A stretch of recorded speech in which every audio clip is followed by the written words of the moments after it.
to another episode of the Wrestling Show. I'm your host, Rich White, and I'm the only one here right now.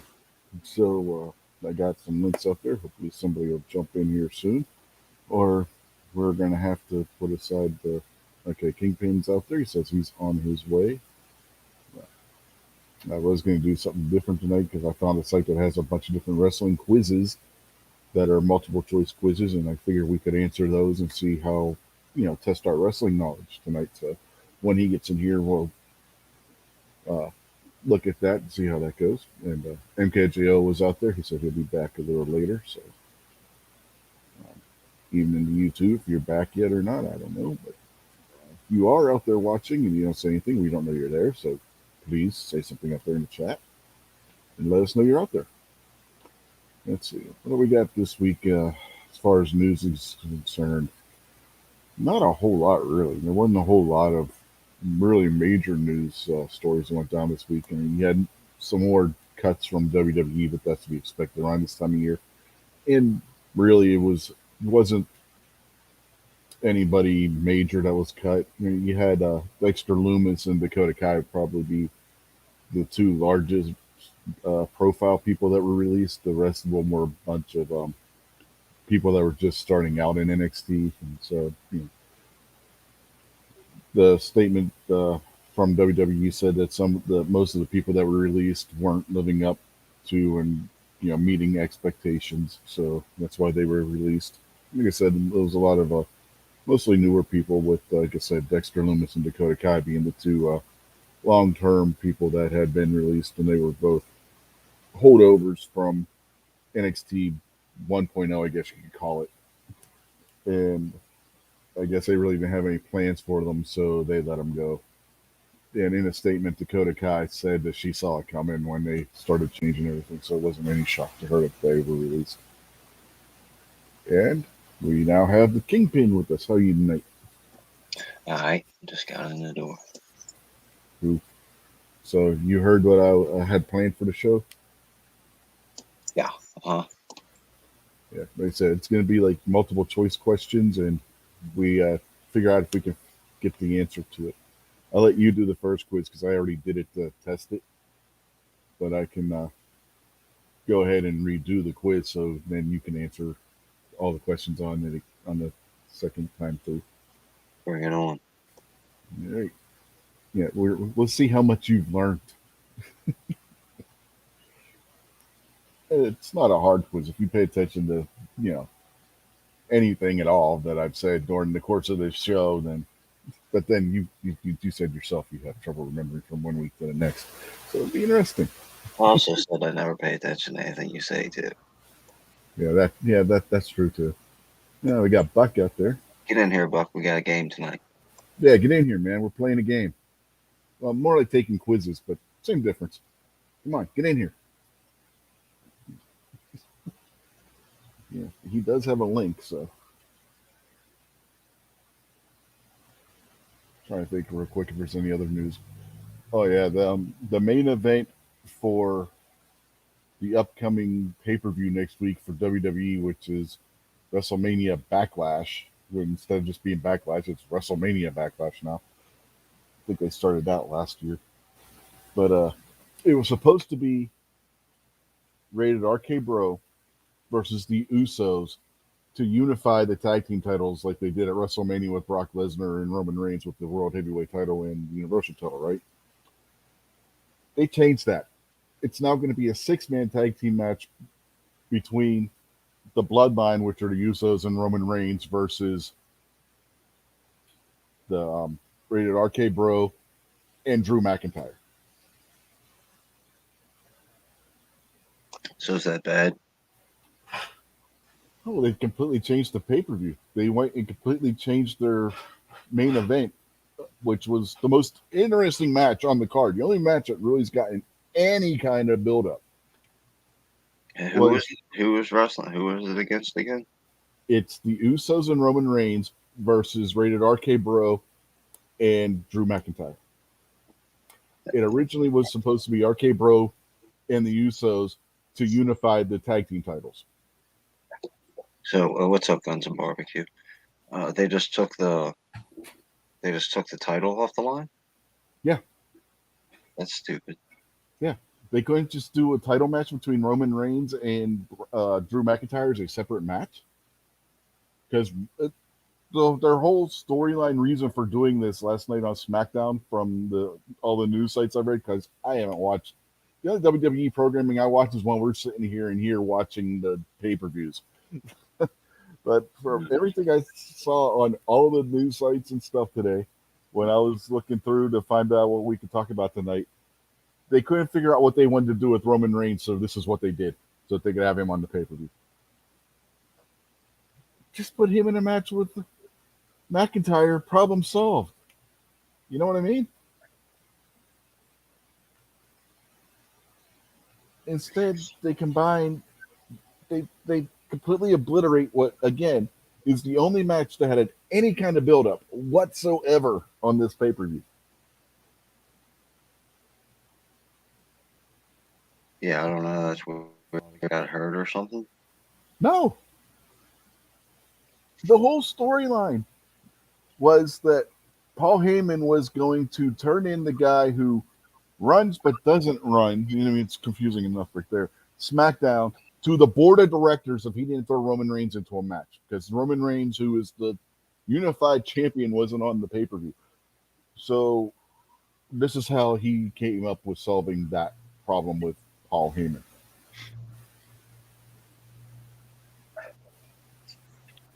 I don't. It makes no sense. I mean, your reaction right there shows that it makes no sense. Right. It's the stupidest thing ever. I mean, since right the night after WrestleMania, on the Raw following WrestleMania, they've been planning this match where it was going to be the Usos and Rated RK Bro to unify the tag team championships on Roman Reigns' order, no less, right? And they just threw that all away. It's like, what the hell are they doing? Well, I don't get it. Why are they? I mean, it's the same match. They just took the title off the line. Yeah, but it completely changes it, because now you don't have it's not a tag team match, and you got two guys that were just randomly thrown in there for no reason. Do they have another pay-per-view coming up soon? Like is SummerSlam right around the corner or something? SummerSlam's not till August or September. It's usually the end of August or beginning of September. So you don't think it could be they pushed it off for a bigger show to get more? Money in the Bank, maybe. I think Money in the Bank is next month, or it's Money in the Bank's either next month or in June. Yeah, I don't know. Definitely seems weird. Yeah, next month is June, so yeah, because it'll be May next week. So yeah, June will be Money in the Bank, and then last year I think they did Extreme Rules in July, and then August or September you would have SummerSlam. So yeah, I don't know, but it just seems weird that they did it the way they did it. All right, well, let's get this game on. Hey, Buck, if you're out there, say something. Guns and Barbecue, if you're still out there, say something. I know you got your show starting soon, but we're gonna play this quiz if you're out there. Yep. Okay. So If not, I'll just answer all the questions correctly myself. yeah, I'll share it on the screen so that you can see it too.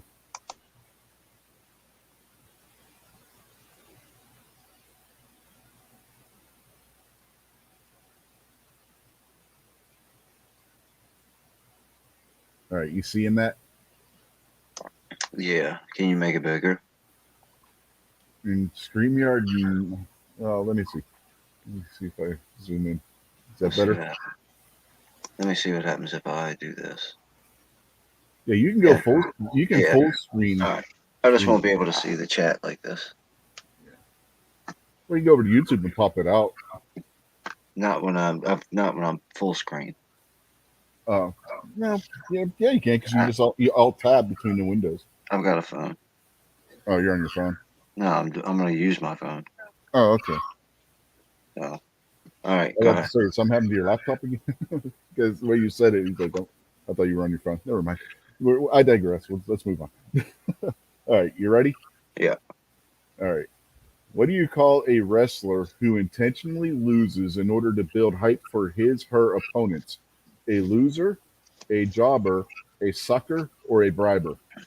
That one is a jobber, All right. not to be confused with. No, never mind. What's up, Chris from the 740? How you doing, man? Hey, Chris. But I can't see the chat right now, so Yeah, hello. I got my phone open, so Yeah. he's just saying he's just checking in before he's got to go to work. Get ready for work tomorrow. Yeah. By the way, you're not going to see if your answers are right until we're done with the quiz and submit the quiz. It'll Yeah, that's probably fine. say all up at the end. What is a term for a wrestler who performs in a manner that generates positive fan reaction?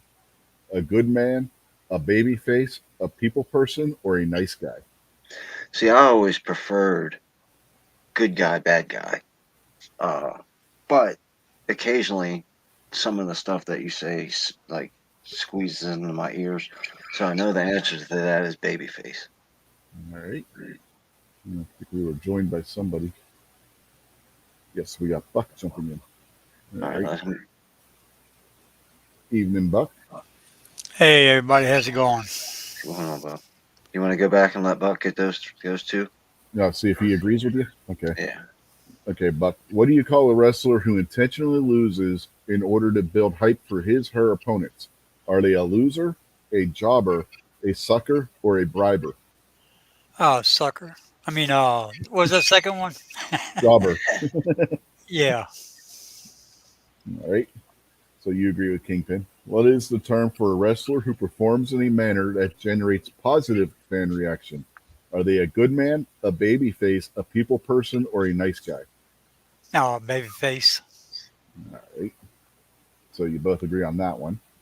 What's the term used to describe a wrestler who usually cheats and badmouths fans in order to generate a negative response? Are they a shoe, a heel, a jerk, or a baddie? You want to go first, Buck? I'm going with heel. I agree. Heel. All right. Oftentimes, a wrestler dresses in a manner that promotes a certain stereotype or wears a costume with a certain theme. What is this called? A fake out, a gimmick, makeup, or playwright? I'm gonna go gimmick this time. All right, Buck. I'll second that. All right. Pro wrestling promotions often set up fictional storylines between several superstars to generate interest in a certain matchup.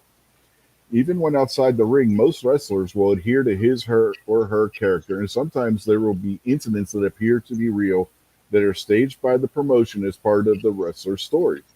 What is the term used to describe this? Is this fraudulation, life ploy, kayfabe, or action scene? Go ahead, Buck. Yeah, you would have to put me this one on first on this one, Kingpin. Um, let me see here. Let me read that question again here. Go ahead, Kingpin. Chris from the 740 said, "Hey, Buck, and gun snobs out there." Hey, Evening, Chris. Snob. Hey, Snub. I'm gonna go with the kayfabe. Okay, Kingpin says kayfabe. You, Buck. Yeah, I have to go the same thing on that. I agree with him. All right. Sometimes in pro wrestling, a wrestler will break character or do something unscripted. What is this called? A snafu, a code breaker, a bummer, or a shoot? You got any idea, Buck? I'm gonna say code breaker. I can't. I'm sure it's not snafu, and I'm sure it's not bummer. But I don't know well enough to not agree with Buck, so I'm gonna go code breaker as well. Gizzard Right. Gary just joined us too. Which of the following is one of the methods used by wrestlers to make themselves bleed during a match? Is it blading, piercing, slashing, or shaving? Ooh, that's a good one. That one's easy, Buck. We got this one. You want me to go first? Yeah, Blading. Right. that's what I was thinking too. When a wrestler uses a submission move, what is the wrestler trying to make his opponent do? Cry for help, beg for mercy, faint, or tap out? Tap out. Tap out. What is the term used when a wrestler does not perform a particular move correctly? Is it a botch, a strike, a foul, or an error? And normally, if you botch something, you messed it up. So I'm just going to go with the regular definition and go with botch. Buck? Yeah, I'm gonna go with botched. When a promoter sees a wrestler gaining some kind of fan reaction, either positively or negatively, that wrestler will often have winning streaks or cut promotional videos. What is this called? Is it a fling, a throw, a push, or a spike? You got any idea, Buck? No, not really. I'm going to go with a push. Like they're going to push to increase his popularity. Okay. Since Buck didn't know, I'll go with what your answer. All right, So, yeah, I'll go with that too. okay, you guys happy with your answers? Hundo. If there's any you're not sure of, they Yes, do I am have a satisfied. okay. I was gonna say if there's any you're not sure of, they do have a hint that you can ask for up here in the corner. So you guys want me to submit? Yeah, come on, hurry up. Okay. Well, I was trying to save you because you got one wrong. I did not. You did too. You just put the wrong answer down. No, no. You cheated us. All right. You I got know we Jobber were right. robbed. You got Jobber right. You got Babyface right. You got Heel right. You got Gimmick right. You got Kayfabe right. You got Codebreaker wrong. It was a shoot. Stupid. I think we said that, didn't we, And Kingpin? we definitely said that. We definitely said that. Yeah, No, no. You I both remember said that. Codebreaker. No. You both went with one of Chris Uh, Jericho's finishers instead of the right answer. I got my phone open right now. I'm gonna rewind the chat and play it. So give me a second. Let me find it. Uh-huh. Here. Okay, here it is. Here it is. Ready? Listen. You want to go first on this one, Buck? No, you go ahead, Kingpin. Kingpin, that's too clear to be a video. It's a shoot. Yeah, you're right, Kingpin. It's a shoot. Hey, Rich, why are you checking off Codebreaker? We didn't say Codebreaker. Shut Uh-huh. up. I'm gonna cheat because it's my show. See, right there on audio for everyone to hear. I Uh-huh. remember that. That's the way it went. Uh-huh. Hey, you guys did good. You got 9 out of 10. Pencil whipped. You got an A. I mean, come on. Rich didn't want us to win to make him look bad. Yeah. I got 100% on this when I took it earlier to test it. So I So didn't he didn't want us to beat him. I didn't see any paperwork. uh-huh. All right. What do we want to look at next? We got 3 that we can do with AWA. Then we got an ECW where they have 20 different quizzes for that. NWA will probably be Kingpin's, Alex. I know he watched that. Then they got WCW. So, and then over here is WWE, and then they got like different teams and stuff. What do you want to go? NWA with one of them, Kingpin? I know that was your era, really. I guess that'd be the safest. What do you think, Buck? You ready to do that? Yeah, matter of fact, I've been watching NWA all week. The new one or the old one? No, The old the stuff. old one on YouTube. Okay, cool. So yeah, we'll MK go Joe there. is back. What's up, MK Joe? All right. Hey, So MK. Crockett era. Yeah, that'd probably Dusty Rose, Jim Crockett, Crockett Cup, Yeah. Starcade. Yep. 85 through 88. Yeah.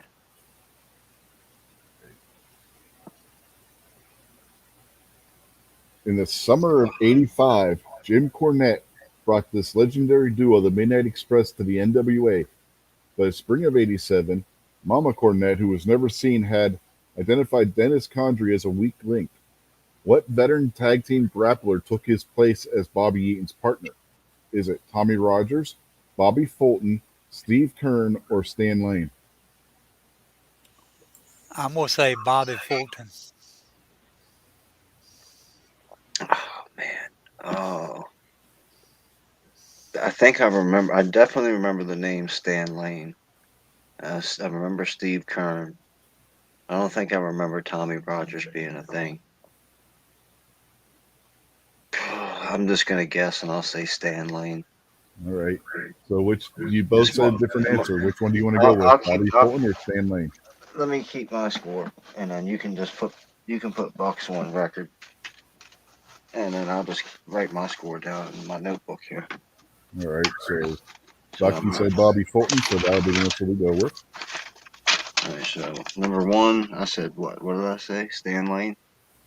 Yeah, you said Stan Lane. Excuse me. Sorry. No problem.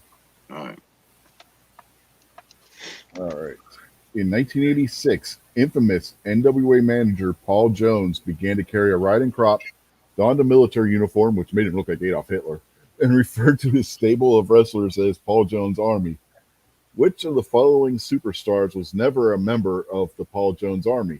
The Raging Bull Manny Fernandez, Congo the Barbarian, the Russian Bear Ivan Koloff, or Mad Dog Buzz Sawyer? I'm gonna say the Raging Bull. I have no idea. I'll go with the Russian.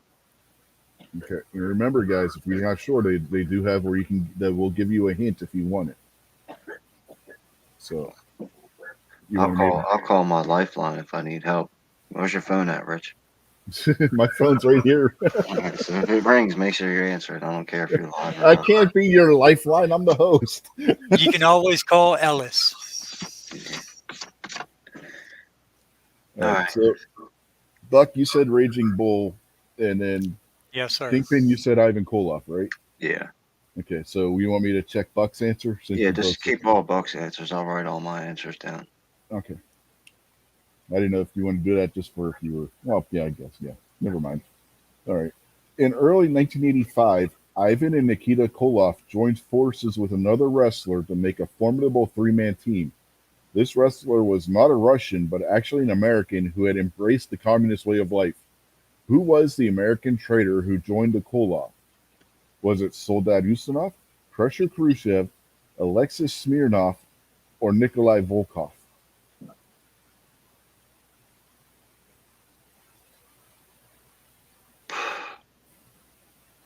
I remember that the Man, Russians had a third guy there for a little while, and I don't think his name was Crusher Khrushchev. I'll go with no, because it wouldn't be Nikolai Volkov. No, it wouldn't be Nikolai Volkov. I'll give you that one. Because I remember him. I'll go with the Smirnoff guy. I'll go vodka. All right, what do you say, Buck?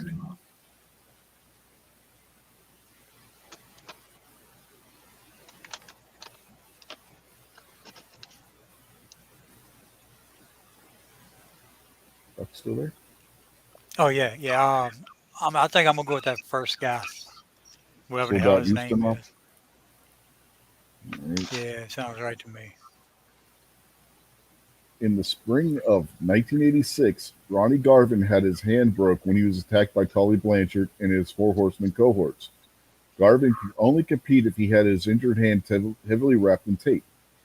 During the 1986 Great American Bash Tour, Garvin faced his rival Tully in what type of gimmick match? A bare knuckle brawl, a tough man match, a taped fist match, or a last man standing match? I remember all that happening. I'm gonna go with number two, the tough man. Oh, wait, wrong person. I can change it. What do you say, Buck? Uh, Fiend man. Dog seems to think that it's a taped fist. And what's up, Fiend Dog? Yeah, that's what I'm thinking. Tape fist match. All right. One of the more popular tag teams in wrestling during the mid 1980s was Robert Gibson and Ricky Morton, aka the Rock and Roll Express. From 1985 through 1987, they won the NWA Tag Team titles 4 times. Which team did Morton and Gibson not lose the belts to? Ole and Arn Anderson, the Koloffs, the Midnight Express, or Manny Fernandez and Rick Rude?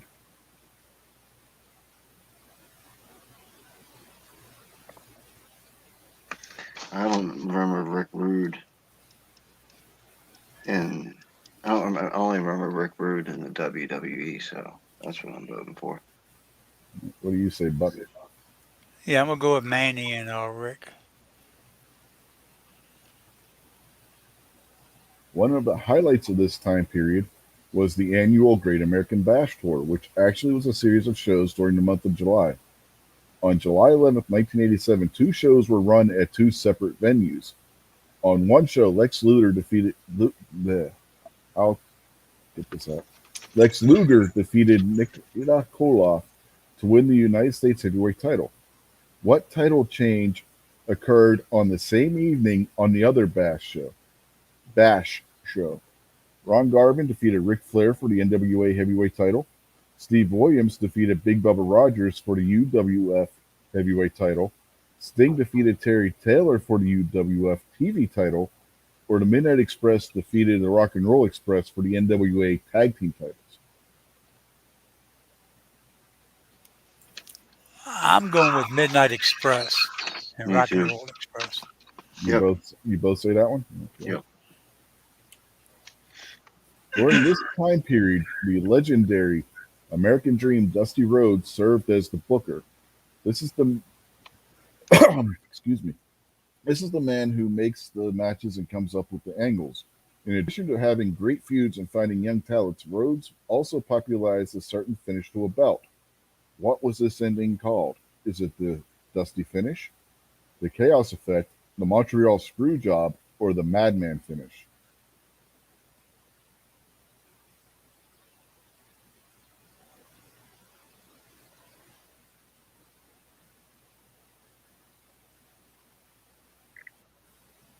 Oh shit. I'll just hold. I'll just go with Dusty. I'm gonna go with hell, I don't know. You want to use the hint? No, not yet. I have no idea how many times I'm you gonna get to go ahead and use do it. that last one. You I'm want the gonna go ahead and Madman take the Finish? last one. Yeah. During the spring of 1987, NWA World Heavyweight Champion Ric Flair faced one of his toughest challengers to date. This very talented young wrestler had a thrilling series of matches with Flair. In fact, they often fought to 60-minute draws. Who was this young lion who never did beat Flair? Was it Lex Luger, Nikita Koloff, Sting, or Barry Windham? I don't remember Barry Windham wrestling one-on-one with Ric Flair very often. Same thing with Nikita Koloff, or I don't think I ever saw a match where Luger and Ric Flair wrestled. I'm gonna have to say Sting. Okay, I'm going to give you a little hint here. They all wrestled Ric Flair. I'm sure they did. The guy Yeah. wrestled everybody but me. Yeah, so Sting. So your Yeah. answer, Kingpin? What do you say, Buck? No, it said who never beat Flair. Yeah, never beat him. Yeah, I'm gonna go with Sting.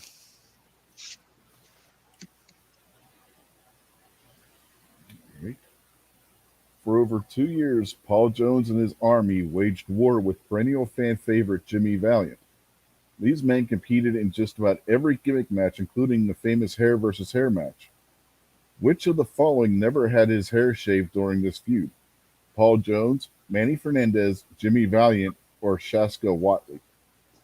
Fiend Dog voted for Sting on that last one. I'll just go with Jimmy Valiant. I don't know. Yeah, me too. I don't never remember seeing him bald.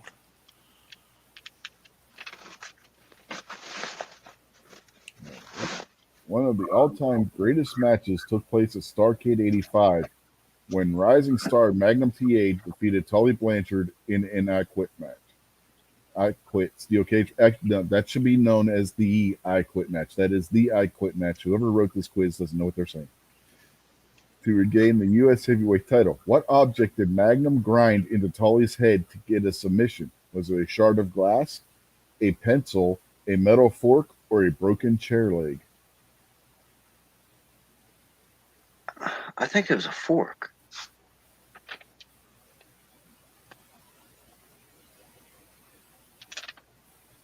Buck?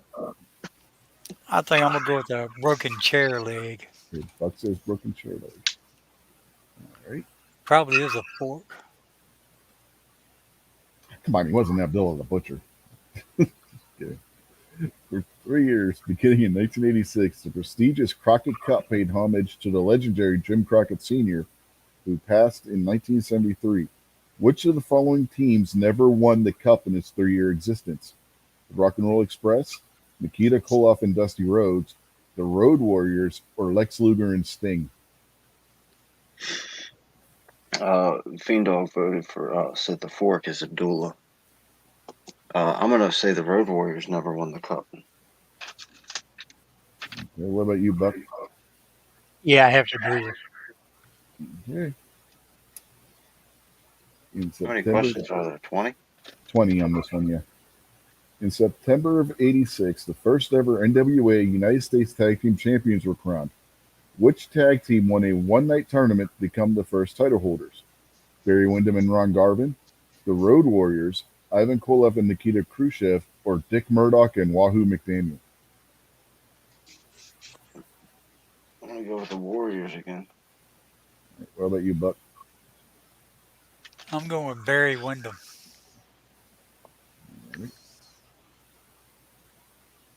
One of the highlights of this era was the legendary feud between NWA champion Ric Flair and the American Dream Dusty Rhodes. On what date did the Dream defeat his longtime arch nemesis to win the NWA heavyweight title? Wow, this one's off really specific, isn't it? Was it January 26th, 1986, July 26th, 1986, April 26th of 1988, or July 26th of 1987? And don't ask me, I couldn't tell you. I don't remember the dates. I remember the shows, I don't remember the dates. Fiend Dog voted for the Warriors, and then Wahoo. All right. I don't know. I wasn't paying attention. Well, I'm these are going with July 26th. of 86 or Yeah, 87. yeah, 86 or 87? 86. 86. I'm gonna agree with Buck just because I wasn't paying attention. And Fiend Dog says 86 July. In early 1988, Paul Jones paired the Barbarian and the Warlord together and dubbed the duo the Powers of Pain. They immediately began a feud with the Road Warriors, but just as the angle was about to climax, the Powers left for the WWE. What did the Warlord and Barbarian refuse to do, which caused them to defect? Shave their beards, lose a series of scaffold matches, legitimately break their leg, or compete in a ring that was on fire? I thought both of those dudes were pretty cool looking. One of them had the Fu Manchu. He didn't really have the beard. And then the Barbarian had that real thick goatee. Mm-hmm. But I'm gonna say shave. Yeah, I remember something about that. I think it is shave. All right. In September of '87, the Rock and Roll Express lost the NWA Tag Team titles for the final time to Arn Anderson and Tully Blanchard. Many maintained that the belt should never have taken place because shortly before the match, Ricky Morton was attacked and his shoulder seriously injured. Who attacked Morton and injured his shoulder? Was it the New Breed, the Road Warriors, the Midnight Express, or the Koloffs? I'm gonna go with the Russians. I'm going with the Midnight Express. On March 27th, 1988, Jim Crockett aired a free event on TBS the same day that the WWF had its WrestleMania 4 pay per view. These events continued to take place usually every 3 or 4 months apart. What was the event called? Fiend Parade of- Dog voted for the Midnight Express. okay. Well, was it the Parade of Champions, Super Clash, Battle of the Belts, or Clash of the Champions? I'm going to Clash of the Champions. Yeah, me too. Yeah, I think that one was pretty much a layup. One of the last acts Dusty Rhodes did as Booker was to turn the legendary Road Warriors heel. In January 1989, with Ted Turner now in charge, Rhodes was fired for an especially brutal television spot. What did Rhodes make the Warriors do to him that led to his dismissal? Throw acid in his face, shove a spike in his eye, stab him with a knife, or slice him with a razor? I'll go with the I'm spike. going with this.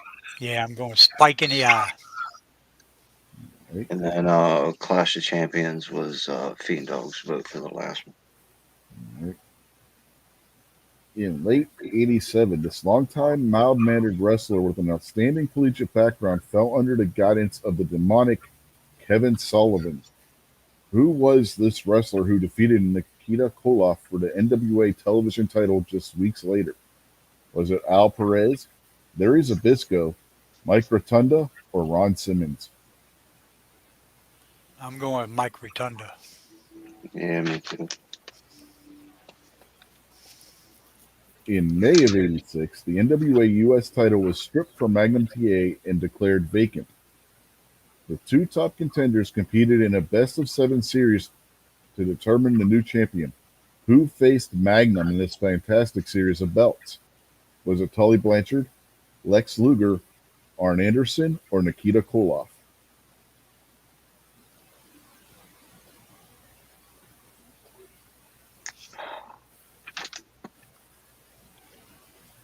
I'm gonna go with Nikita. I think I'm gonna go with Tully Blanchard. Uh, Fiend Dog's Arn Anderson. During this time period, the flagship show for the NWA took place on Saturday evenings on TBS. Which announced duo hosted this show from '85 through '88? Tony Schiavone and David Crockett, Bob Caudle and Gordon Solly, David Crockett and Gordon Solly, or Tony Schiavone and Lance Russell?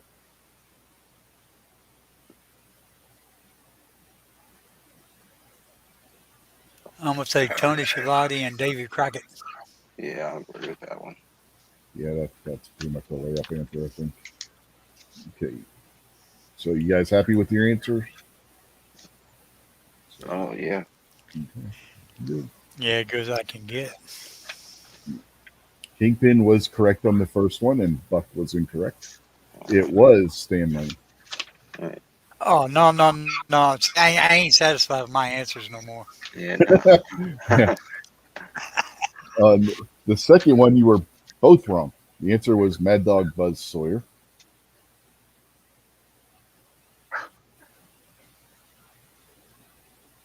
The third one, Kingpin, you were completely wrong because you said it wasn't Crusher Cruise Ship emphatically.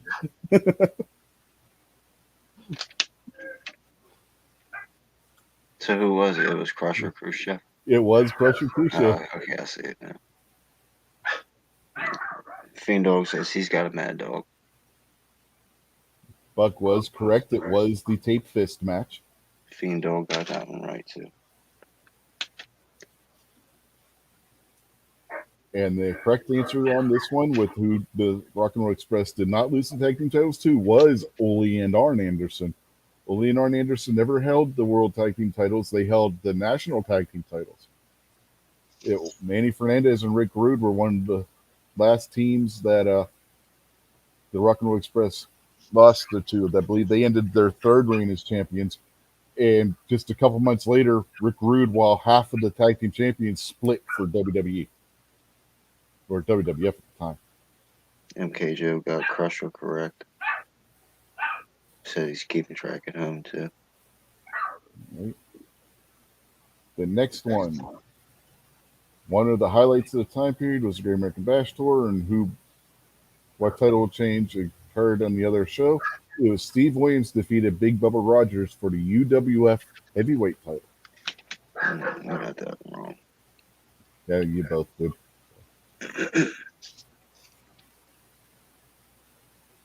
It was right after Crockett had bought the UWF from Cowboy Bill Watts. Yeah, Kingpin was right on the Dusty finish. Sorry, Buck, you got that one wrong. Yeah, I see a whole bunch of red up in there. And you both got Damn, this one another wrong. The one. correct answer was Barry Windham.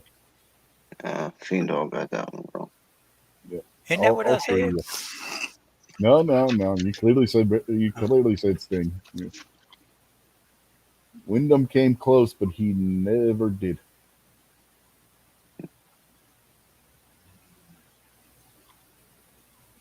And the correct answer on the next one was not Jimmy Valiant. It was Manny Fernandez.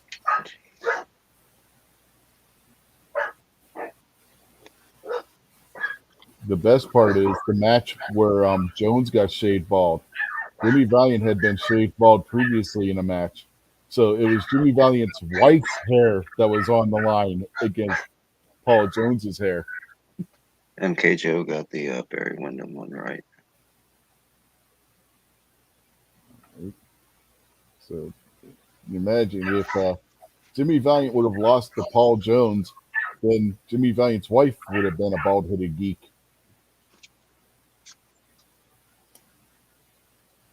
Now I kind of remember something about that. Yeah, Hey, look at that green. Yeah, well, yeah. Buck, you got that Hey, one right. It was a broken I'm on a chair leg. roll, boy. The I'm on a chair was roll. thrown over the top of the cage by Baby Doll, and in the course of the match, the chair got busted, and that's what Magnum was gouging at Tully Blanchard's forehead in when Tully said he quit.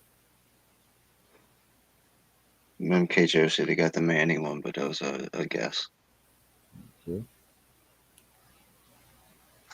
And on the Crockett Cup, who never won it, it was the Rock and Roll Express who had never won it. The Road Warriors won the inaugural. Fiend Dog got with that one wrong too.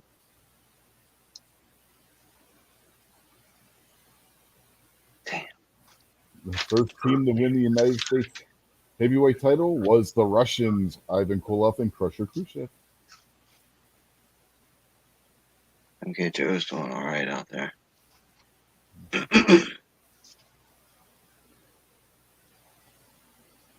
Buck got the next one right when it was the one on the dates. It was July 26, 1986, where Damn. Dusty Rhodes defeated Ric Flair to win the NWA heavyweight title.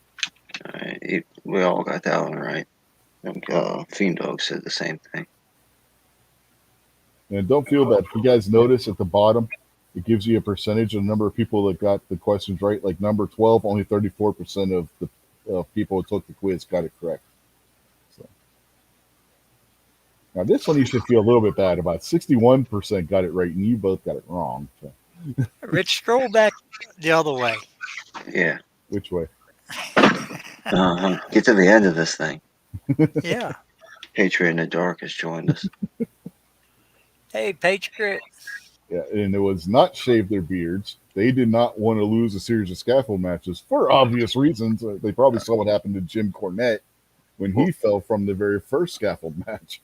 While Patriots here, we all have to make it. Is it Jello or mud or oil tonight? It's quiz. Okay, Buck, is it Jello, mud, or oil tonight? Jello. All right, it's Jello, Cherry Patriot. flavored Jello. Cherry flavored Patriot Yes, sir. Jello. Okay, number 14. Yeah, that was the one that you both got it wrong. It was not shave their beard. They didn't want to lose the scaffold matches. Which again, like I had said before, I'm interrupted with a Patriots question. It's obvious. I can see why they wouldn't want to go through a series of scaffold matches. Remember what happened to Jim Cornette on the very first one? Yeah, Fiend Dog was talking about that out in the chat.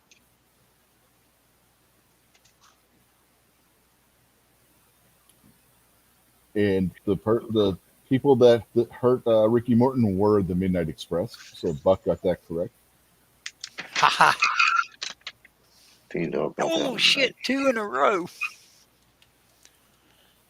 Scroll on up a little bit more so I can see the rest of that green. And it was the Clash of Champions. Like I said, that was a layup. I mean, really. Well, hey, I take them as I get them. Fiend Dog got that one right too. Yeah, that one I think is the one that most people have gotten right. It's 80 so far. 81% got that one correct. And Oh, you Lordy, were look right at about that. the spike to the eye, Buck. Yeah, bro. I remember that match. Mystic Guns has joined us. Howdy, ma'am. Hi, Yeah, Stacy. that was the match where the Road Warriors turned on them, and when they were the NWA six-man tag team champions at the time, they turned on Dusty and they stuck a spike in his eye. Yeah, I remember watching that match. Mike Rotunda. Yep, it was Mike Oh, Rotunda. Lord, I am on a roll. Stacy, please stay in here. You're good luck to me. Oh, never mind. Leave. I'll see another one here. Sure. Yeah, and it was Nikita Koloff that had that best of seven series with Magnum, I and got yet that. that went to the seventh match before anybody won it. That was a great series of matches. You did get the next one. I can't believe only 61% of people got this one right. Tony Schiavone and David Crockett were the announce team. I got 8 out of 20. And so did Buck. Outside five Kingpin. All right. I feel good. The average score is 12 out of 20. So you guys didn't do too bad. And how long ago was that? 30, 40, 50 years ago? 30 to 40 years ago. Yeah. Oh, a Yeah. little between 30 and 40 years. Back up. Back up one more.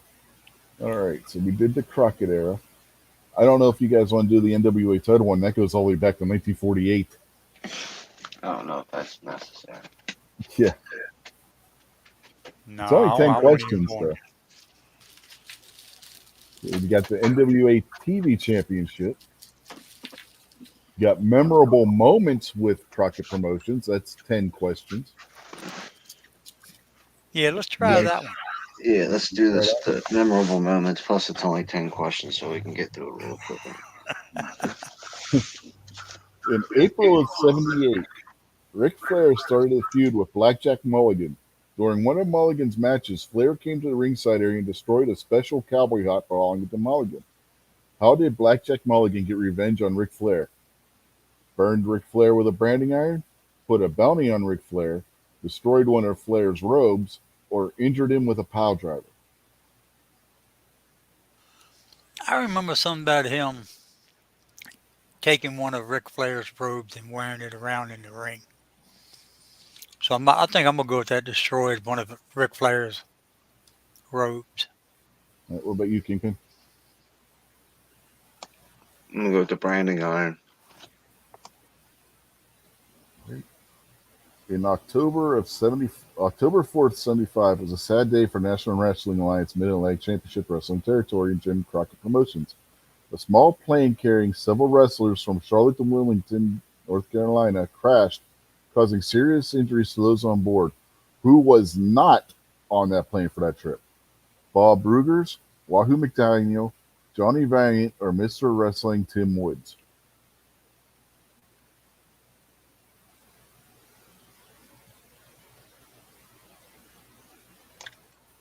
No one would I even know on that list is McDaniel. I remember hearing about that. Like, people telling stories about it. So I'm gonna go with McDaniel. What about Every you, Buck? time you mention that plane crash back in the '70s, all I remember is um, Leonard Skinner. How did I know that's what you were going to say? But I think I'm gonna go with Mr. Wrestling, Tim Woods. Ric Flair was also a passenger from the plane crash in 1975. He miraculously came back from his injuries to become a professional wrestler. He was already a professional wrestler. But when he came back, he wrestled a different style and used a flamboyant Nature Boy gimmick. From whom did Ric Flair copy his new gimmick? Was it Ole Anderson, Paul Jones, Harley Race, or Buddy Rogers? That one's easy. Well, what's the answer? Harley Race. What do you think, Buck? Uh, I'm gonna say damn, I don't know. Put Patriot down for Elton John. I don't think that's one of the choices. I'm gonna say Good Buddy guess though. Rogers. Uh, Buddy Rogers, is that no. what you say? Okay. Yeah, might as well go ahead. Okay. On October 21st, 1978, Ric Flair offered to defend his United States Heavyweight Championship against Ricky Steamboat. Ric Flair attacked Ricky Steamboat as he was climbing into the ring and drug his face on the mat and concrete floor around the ring, causing facial injuries. What did Ricky Steamboat do to retaliate for Flair's attack upon his return from injuries? Broke Flair's leg, ripped up Flair's expensive suit, cut Flair's hair, or lit a fireball in Flair. You just lost all your audio, Rich. What? Can you hear me? Yeah. Okay. Did you hear what the answers were? Yeah, I got them all. But you had like a weird, like it sounded like you unplugged your mic there at the last second. But it sounds okay now. Yeah. I think you Okay. just probably bumped into your microphone or something again. Yeah, probably bumped the mute button on the mic and didn't realize it. I'm gonna go. It doesn't. The fireball thing sounds familiar, but that doesn't. Ricky Steamboat was like an all-American, let your kids look up to him kind of hero wrestler. So I'm gonna go with broke his leg. Oh, wait, wrong person. Anyway, oh well, it'll change when I pick a different answer. If it's different. Oh, what do you I'm gonna think? go ahead and Next, say ripped up his Flair's suit. ripped his suit. All right. The first arcade event was held in 1983 by the National Wrestling Alliance's Jim Crockett Promotions in Greensboro, North Carolina. One of the featured matches was between Roddy Piper and Greg the Hammer Valentine. What kind of match did they have at Starcade? Was it a steel cage match, a dog collar match, a title versus mask match, or a submission match? If you guys think back, we have talked about this match on the show.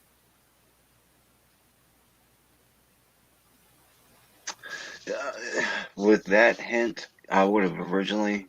I was kind of going title versus mask, but I can't remember. I kind of remember Greg the Hammer Valentine having like one of those, you know, masquerade masks, like on the stick. But I don't remember Roddy Piper ever having a title. Steel cage matches are run of the mill. A submission match is run of the mill. So I'm going to vote for the dog collar match because I think they're stupid. What do you say, Buck? Yeah, I'm gonna say dog collar match. On September 29th, 1985, in Atlanta, Georgia, Ric Flair defeated Nikita Koloff in a steel cage match. After the match, Dusty Rhodes saved Ric Flair from an attack by Nikita Koloff, Ivan Koloff, and Crusher Khrushchev. What happened to Dusty Rhodes soon after he saved Ric Flair from the attack? The Koloffs and Khrushchev broke Dusty's ankle. All the wrestlers in the locker room came to the ring and brawled. Flair and Rhodes celebrated in the ring. Ric Flair and the Andersons broke Dusty's ankle. I don't remember the Russians breaking his ankle. Not to say it didn't happen. I definitely remember a time or two when the locker room's completely emptied, and I thought that was like the greatest thing. But it was usually like right at the end of the show, so you didn't get to see it all. Uh, I don't really remember Ric Flair and Dusty Rhodes being too chummery around. And Rick and the Andersons jumping Dusty was like every single show. Man, this one's tough. What do you think, Buck? I think I'm gonna go with Ric Flair and the Andersons. The last one. Right? Man, I'm gonna I'm gonna have to go with that as well. But I'm really really close to all the wrestlers coming out of the locker room.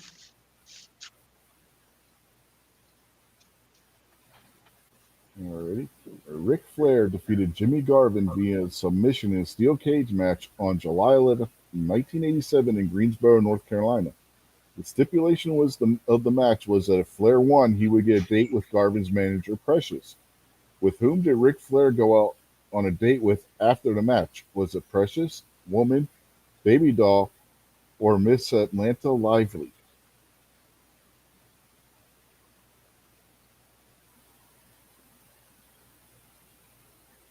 By the way, Precious wasn't just his manager; she was also his wife. She was married to Jimmy Garvin. Well, I mean, it says right there that the bet was to go out with Precious. Yeah. I'm just gonna say that that question gave away the answer, and I'm gonna go with Precious. All right. What about you, Buck? Remember, this is wrestling. It could have been a I'm swerve. Not saying it was. I'm saying it could have been. I'm gonna say damn, baby doll.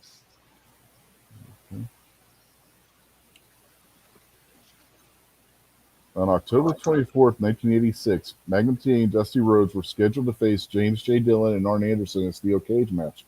Magnum was not able to compete in the match due to an automobile accident. Who shocked the crowd by replacing Magnum TA as the partner of Dusty Rhodes that night? Was it Ron Garvin, Lex Luger, Nikita Koloff, or Ivan Koloff? I'm gonna go with Nikita. And I remember for a while near the end, Nikita was like one of the good guys. Okay. What about you, Buck? Yeah, I'm gonna say Nikita on this one.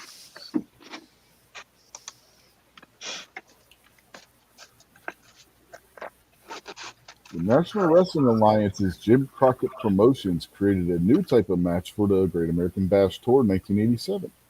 The first match of this type featured the Four Horsemen versus the Road Warriors, Paul Ellering, and the Superpowers. What type of match was this? Was it a Survivor Series match, an Elimination Chamber, a Lethal Lockdown, or a War Games match?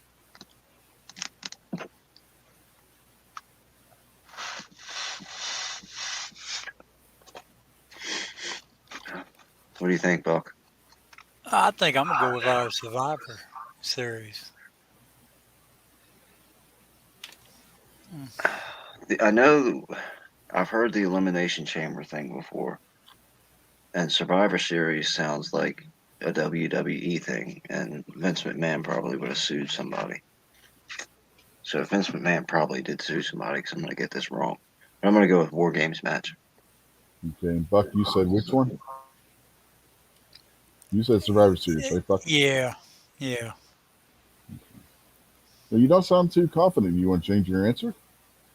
Uh, let's do lethal lockdown. Okay. From 1986 through 1988, Jim Crockett Promotions sponsored the Jim Crockett Senior Memorial Cup Tag Team Tournament. The winner of the tag team tournament each year won $1 million in the prestigious Crockett Cup trophy. Which tag team never won this tournament? Lex Luger. Oh, we already had this question. But there's different teams now. You got Lex Luger and Sting, the Road Warriors, Arn Anderson and Tully Blanchard, or the Superpowers. Well, if you guys remember, one of those teams is already crossed off that list because we know they already won from the last quiz. So you got three teams left. I'm gonna say, I'm gonna say the superpowers. All right. Yep.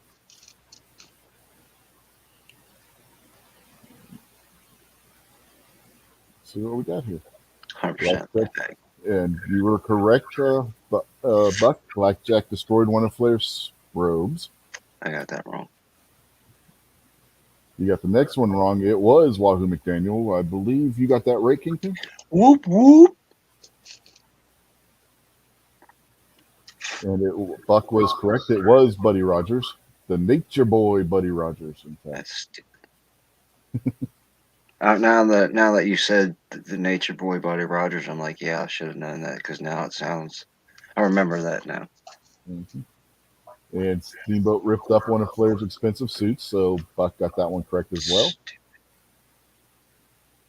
The first Starcade, it was a dog collar match. Yeah.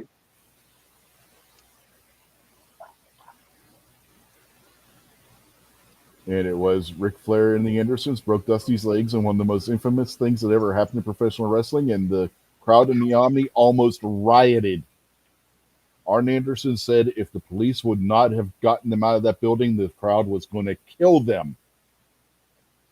See, that when wrestling was good, man. hmm People were overreact, stupid to overreact like that, but that's the emotion that it used to bring to you because it was good. This was the nucleus of when the Four Horsemen were formed. Because prior to this, Flair was a babyface. But they did have the locker rooms empty before, right? Oh yeah, they've done that's that happened before, yeah. Yeah, that's what I thought. All right, And next. both of you got this one wrong. It was Miss Atlanta Lively. I tried telling you it could have been Yeah. a swerve, but Oh, I tried warning you that the question was fraudulent. There's you know, probably Jim Acosta wrote that question. no, it was a swerve. Uh, Flair said that Precious wasn't good enough for him, so he went out with her instead. we were lied to, but Yeah, And that's what I'm thinking. the answer here was Nikita Koloff. Nikita is the one that replaced Magnum with Dusty Rhodes. yeah. I remember when Nikita turned good, it was like a light switch. Overnight, everybody loved that guy. Hmm. And it was the War Games. You changed Mhm. your answer, but you changed it to the wrong one, Buck. Damn. Lethal Lockdown is a TNA/Impact, and the other two were both WWE. Yeah, that's what I mean. I knew it. Can I change my answer now? No, it's too late. I think you can change Damn. your answer now, Bob. And it I'm was not changing the it anyway. Superpowers that never won the Crockett Cup. It was Arn Anderson and Tully Blanchard. You can change your answer again, Bob. Hmm. Rich is all right with cheating. We've already established that.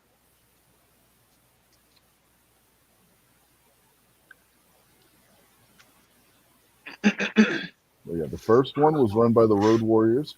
The second one was won by the Superpowers, and Luger and Sting won the third.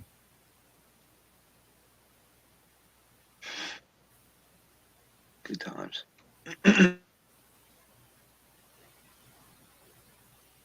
So I got probably like a 70 on that one.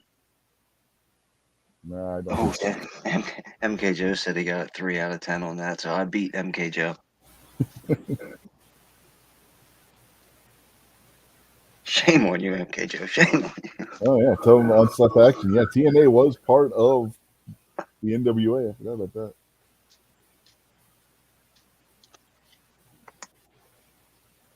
All right, so yeah, I don't know if you guys are gonna know anything about the TNA era. And then the 60s and 70s. Well, both of those questions in that last quiz coming out of the 70s, I don't think you're going to do very well on this one. So you're saying it's not Elton John's, was none of the answers then, right? Yeah, no, Elton John wasn't in any answers. I'm Sorry, so, Patriot. sorry, Patriot. I think Rich cheated you too. All right, let's go back to the main page. And, what do you want to go with now?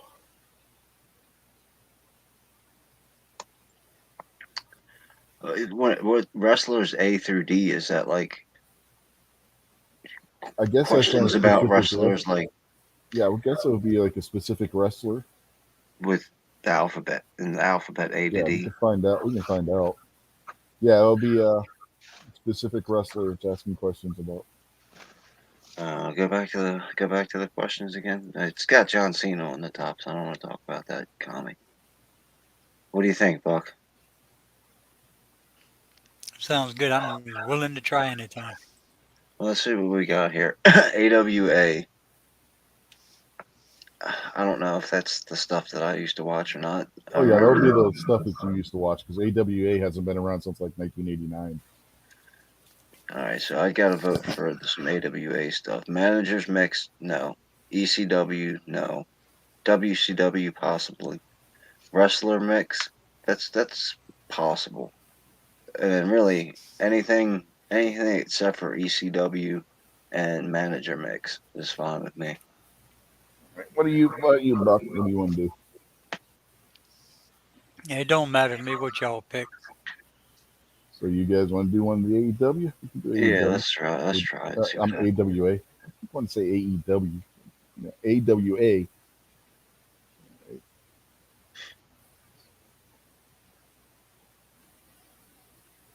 You want to do a 15 or a 10?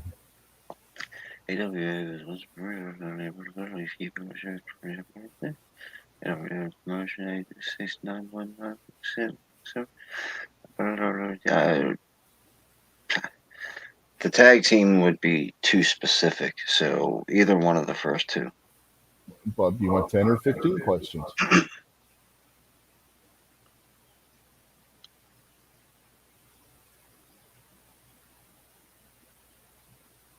I don't think he heard you. Do we want to do 10 or 15 questions, Buck? It don't matter either one MK Joe because I voted for probably get WC. most of these wrong. MK Joe voted for WCW, so if we do another, then that's his vote. Right. Well, we can do both. We can start with one and then do the other. All right, do the 10 questions then. That way we can speed through it kind of quick. Yeah. Who is the owner as well as the 10-time world champion of the promotion?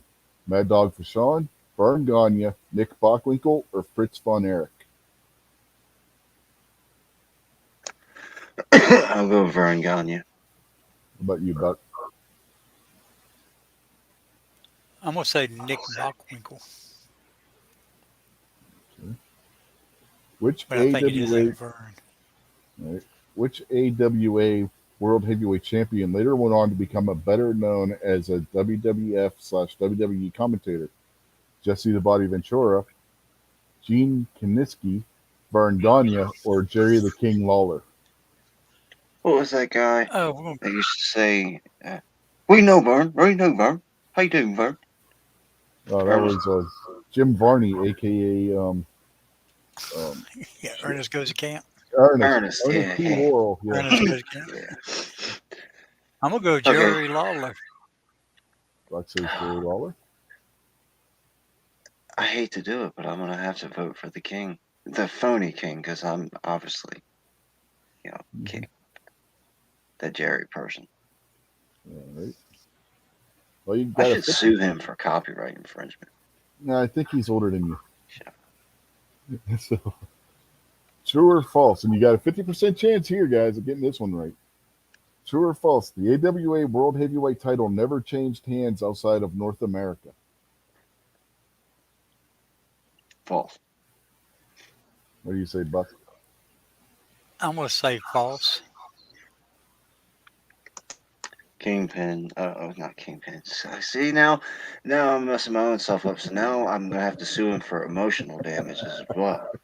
Patriot said, of course it's Jerry, the fake king. Which holder of the AWA World Tag Team titles was killed in a car crash in 1971? Hercules Cortez, Crusher Lisowski, okay. Red Bastion, or Butcher Fashawn? And I don't know, so I can't help you here, guys. Whatever you say, bro. I don't know neither. Let's go with the Big Lebowski. So you want Crusher Lisowski?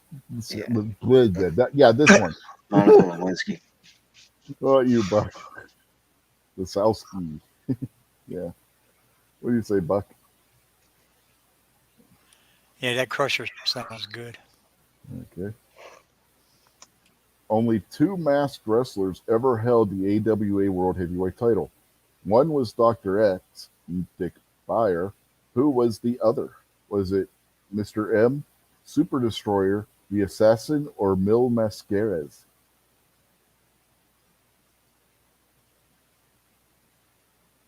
I And thought you again, I said that do this not know. was like my era of wrestling. These people are like your great granddad's era of wrestling. I said it was the AWA folded in like late 80s, early 90s. I didn't say what the questions were going to be from. That's all right. It's okay. That's okay. I have no idea. Shit, back when this was happening, I wasn't thinking about wrestling. But I'm gonna say the assassin. Yeah, me too. An independent promotion based in Indiana and run by Dick Afflis had a working relationship with the AWA for a long time. What was it called? Beats the hell out of me. But it's world class. And I know it wasn't world class. Uh, World Wrestling Association, Eastern Extreme Wrestling. I know it wasn't that one either. At least I don't think it was. No, because they weren't based in Indiana. So, or International Wrestling Association. So you got two: World Wrestling Association or International Wrestling Association. Patriot voted for Mil Mascaras on number 5. And as far as this one goes, I'm gonna go with the WWA because it's either that or the IWA because Yeah, we know the other two for sure weren't it. uh, I'm gonna change my vote IWA. Okay. Because world class was Texas and ECW was Philadelphia, New York area. So, what do you think, Buck? I'm gonna say the word WWA. All right, so you're splitting your answers here. Yeah, one of us got to be right. Yeah, one of you is going to be right. That's for sure. Don't know which one of you, but one of you is going to be right. I hope it's you, Buck. True or false? Hulk Hogan never wrestled for the AWA World Heavyweight title. Patriot in the Dark votes for international, and he says it's because IN like Indiana. Hulk Hogan never wrestled for AWA.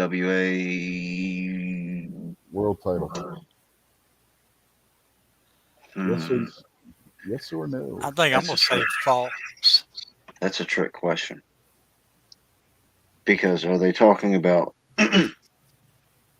vitamins and vegetables, Hulk Hogan, that we all know, or are they talking about Terry Bollea as a different character before he became Hulk Hogan? No, he was Hulk Hogan at that time, but he was a heel Hulk Hogan. He wasn't the Hulk Hogan that was a babyface in WWF, but he was still using the name Hulk Hogan. I'm gonna say false because I don't think Hulk Hogan was too popular until Vince McMahon made him. Well, then wouldn't you say true? Oh, okay. This is another one of those fraudulent questions. Hulk Well, the Hogan question was never. Hulk Hogan So never yeah, wrestled. okay. No, he never did wrestle for the title. So your answer would be true, and Buck is saying false. In what city was the AWA headquarters based? Detroit, San Francisco, Minneapolis, or New York City?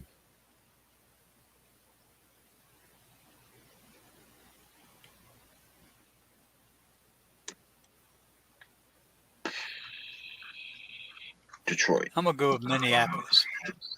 Okay, Buck says Minneapolis, and you say Detroit. Alrighty. Which team won the AWA World Tag Team titles the most times? Bruiser and Crusher, Larry Hent and Harley Race, Ray Stevens and Nick Bockwinkel, or Greg Gagne and Jim Brunzell?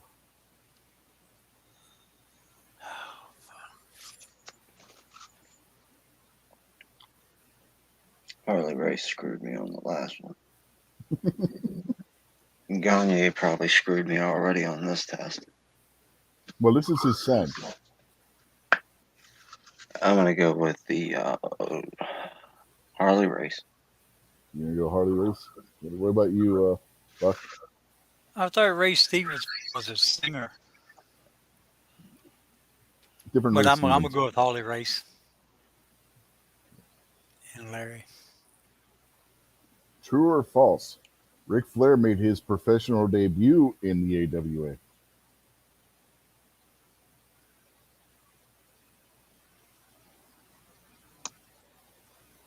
False.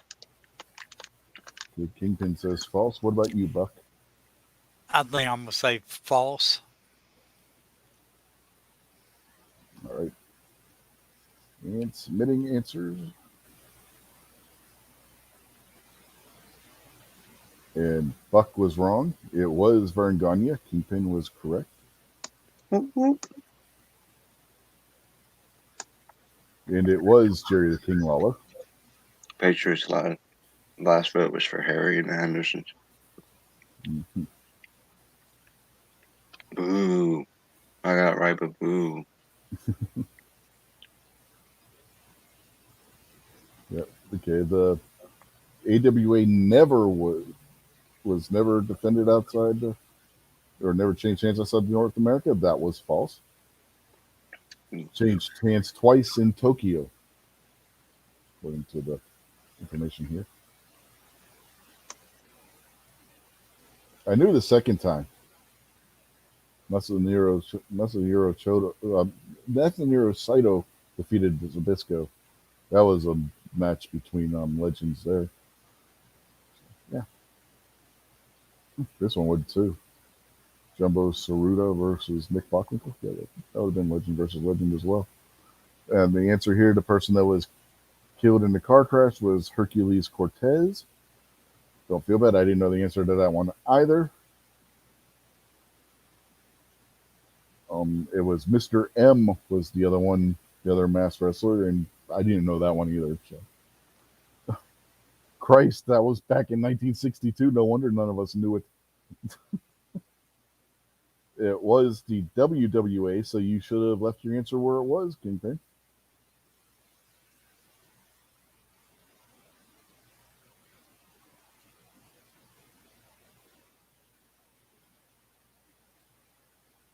WCCW had a short-term deal with the AWA, but they were not based in Indiana. As stated, they were based in Texas, so that's what made that one false. True or false, Hulk Hogan never wrestled for the AWA World Heavyweight title, and that is false because he did.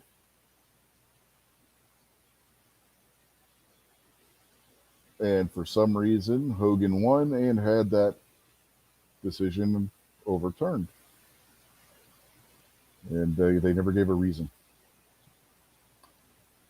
Minneapolis is the city that the AWA was based in. And it was Bruiser and the Crusher. So you both got that one wrong. Because you both said Larry Hennig and Harley Race. That had the most tag team titles. And it is false. Ric Flair did not make his professional debut in the AWA, but no, that's...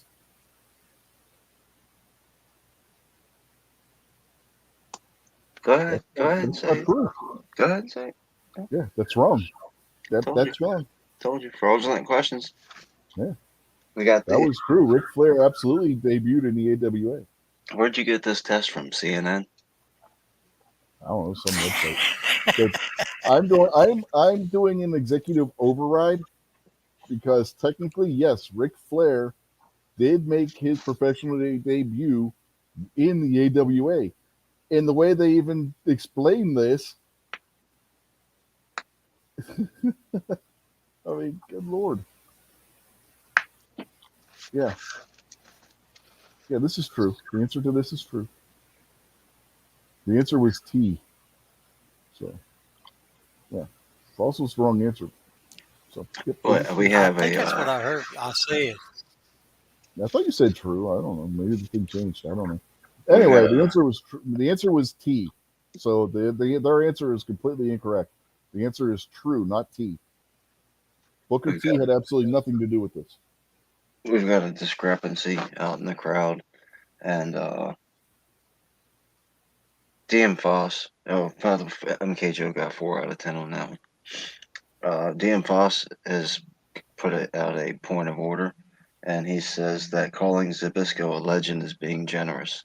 Heck, Larry Zbyszko himself called himself the living legend. I tend to agree with Foss. Zbyszko had a good character. I even had like his little wrestling doll.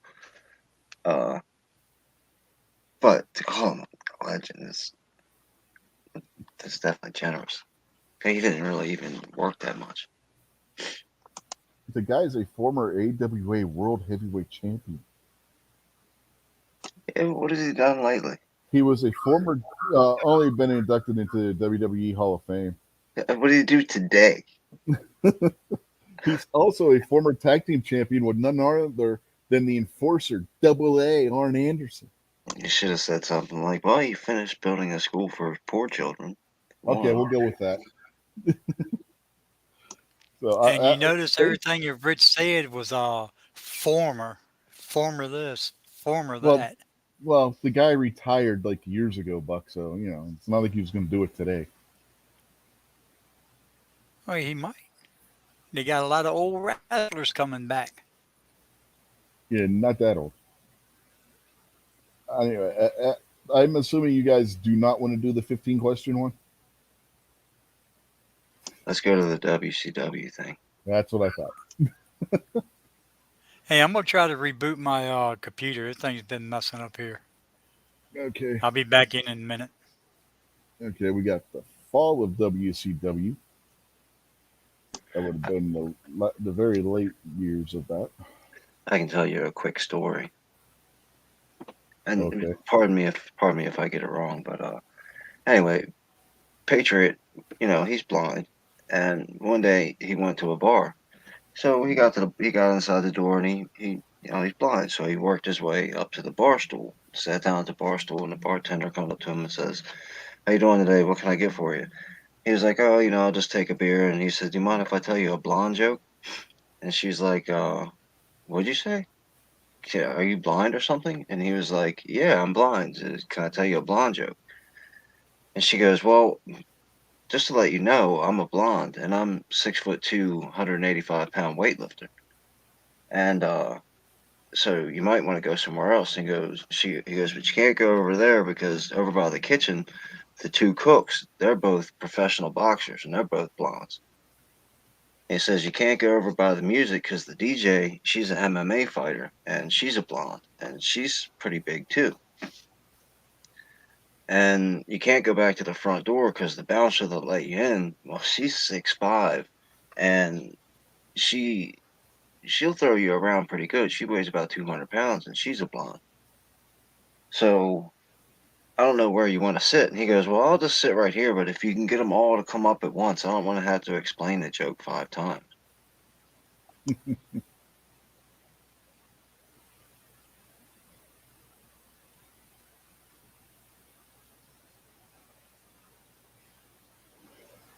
DM Foss is throwing down the gauntlet.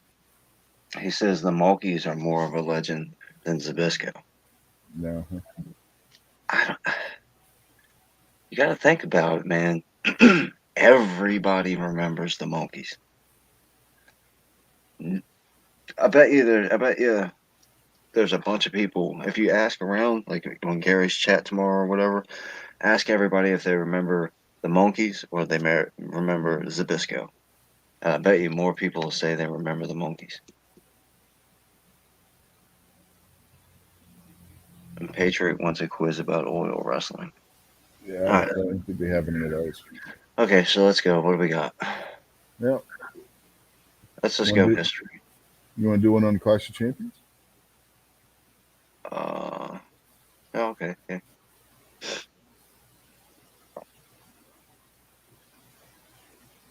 At the first Clash of the Champions event, newcomer Sting challenged Ric Flair for the NWA World Heavyweight Championship. What was the result of this match? Ric Flair won the match via submission. The match was a time limit draw. Sting won the match via submission, or J.J. Dillon interfered, causing a disqualification. I'm gonna go with the time limit. Excuse me. Paul says Monkey Mania. And just while Buck's computer's turned off and he probably can't hear me, thank goodness I don't got him weighing me down. Man, let's go. At the Clash of Champions 6 event, Ric Flair defended the NWA World Heavyweight Championship against Ricky Steamboat in a 60-minute time limit, 2 out of 3 falls match.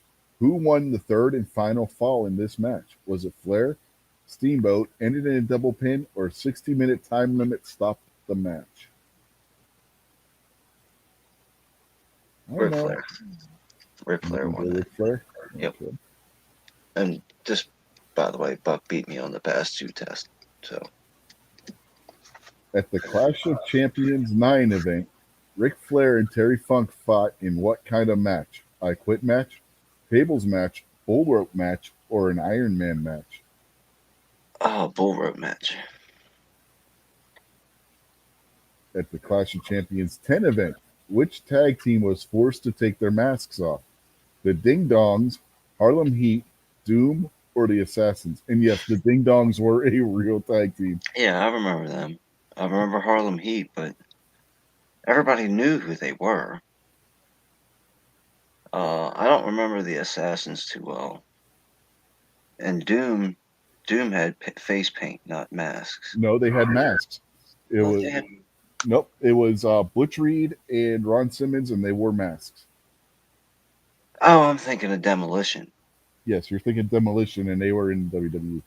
And Let's go with Harlem Heat. It's probably the Ding Dongs. I don't think the Big Dongs ever were in a championship. It didn't say it was a championship match. Okay. Which iconic wrestler made his final television appearance at Clash of Champions 20 event? Kerry Von Erich, Bruno Sammartino, Andre the Giant, or Buddy Rogers? It wasn't Andre the Giant. I don't remember Buddy Rogers. I don't remember Bruno Sammartino. Or do you know what year that was? Honestly, no. Let's go with the Buddy Rogers guy. Ricky Steamboat and Steve Austin faced each other in championship singles matches at two different Clash of Champions events. Which wrestler won the matches? Austin won both matches. Steamboat won both matches. Austin and Steamboat won one match apiece, or both matches were draws. I'll go Steamboat won both of them. At the Clash of Champions 21 event, Scotty Flamingo and Johnny B. Bad competed in what type of event? A superposed down, a freestyle wrestling match, a boxing match, or an arm wrestling match? I don't remember either one of these. Help me out here, Buck. He might not be connected. Oh, here. There he is. Okay, I'll read the question for you. At the Clash of Champions 21 event, Scotty Flamingo and Johnny B. Bad competed in what type of event? A superposed down, a freestyle wrestling match, a boxing match, or an arm wrestling match? And I have no idea, so I honestly I don't know. I have a guess, but I don't know if it's right or not. But I'm not the one doing the quiz, so you want the hint? Yeah, why not? We haven't used the hint yet. Superposed down. All right, they took away the freestyle wrestling match, so you got superposed down or a boxing match. Those are your choices. Yeah, I was leaning toward the pose down, so. So you want to go with that one? Okay. Yep. At the Clash of Champions 24 event, which wrestler made an embarrassing debut entrance? Awesome Kong, the Shockmaster, King Kong, or the Equalizer? It's not stealing the king again. I know the answer to this one. It's one of the most infamous entrances during a debut ever. Or I'll go Awesome Kong. What about you, Buck? Yeah, that sounds right. Awesome Kong. At Clash of Champions 34 event, the Ultimo Dragon defended the WCW World Cruiserweight Championship against Dean Malenko. Which move did Malenko use to win the match? Texas Clover Leaf, Yatsai Moonsault, Dragon Sleeper, or STF?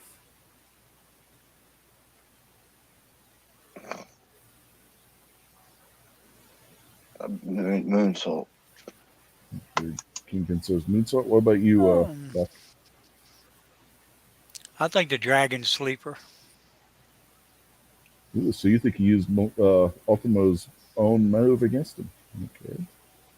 Which is entirely possible. So, at the Clash of Champions 32 event, Brian Pillman faced Eddie Guerrero in a match. Pillman was sent out of the ring by a dropkick from Guerrero. While outside the ring, Pillman has a tussle with which television announcer? Tony Schiavone, Mike Tenay, Eric Bischoff, or Bobby the Brain Heenan?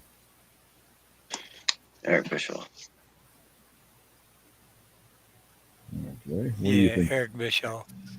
Bischoff? All right. Let's see what we got here. You mixed up a bunch of our answers. Yeah. Yeah. The match was a time limit draw. between Sting and Flair. So you got that one right, Kingpin. Mhm.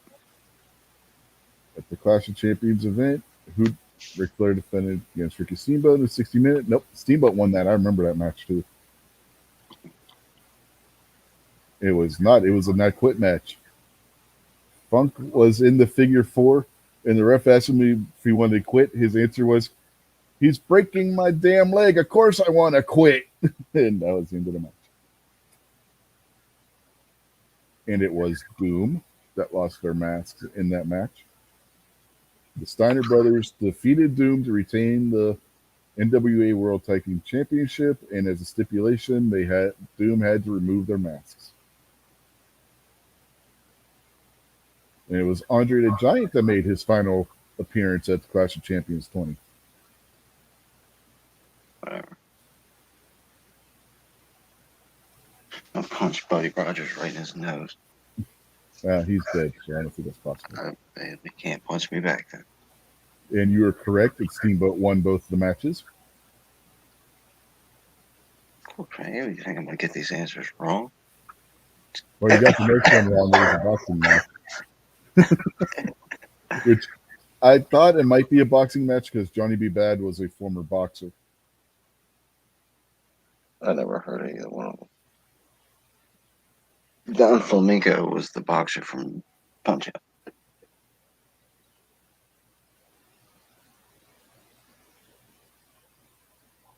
Shockmaster.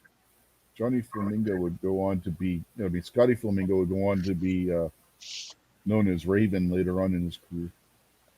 Shockmaster sounds like one of those stupid energy drinks you get at the counter. Yeah, the whole thing was stupid. Shockmaster was formerly the guy that went by the name Tugboat in WWF, and he came out busting through a wall wearing a glittered up stormtrooper helmet, trips over the wall, the helmet goes rolling down down the ramp. It was just bad. Wow.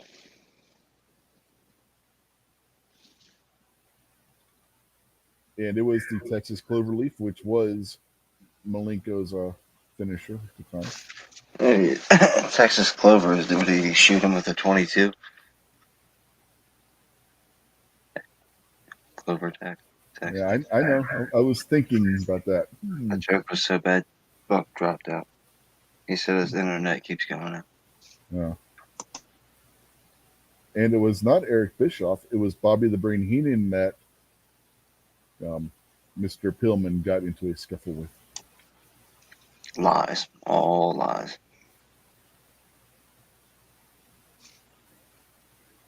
And apparently Heenan called him one of the 7 dirty words after the fact. And yeah. You got 2 out of 10. Didn't do so good that time. Yeah, that's pretty good. I mean, Hey, it's 20%. could be worse. Yeah, it could have been 10% or 0. So, yeah. Yeah.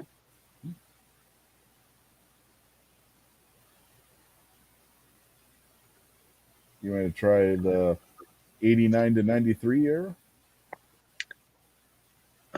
Yeah, we can try it. We got to roll through it pretty. After this one, I'm going to go to bed. Like, this one's 15 questions. I mean, is that going to be too long? Nah, we're going to roll. Let's go. Abracadabra. That's my answer.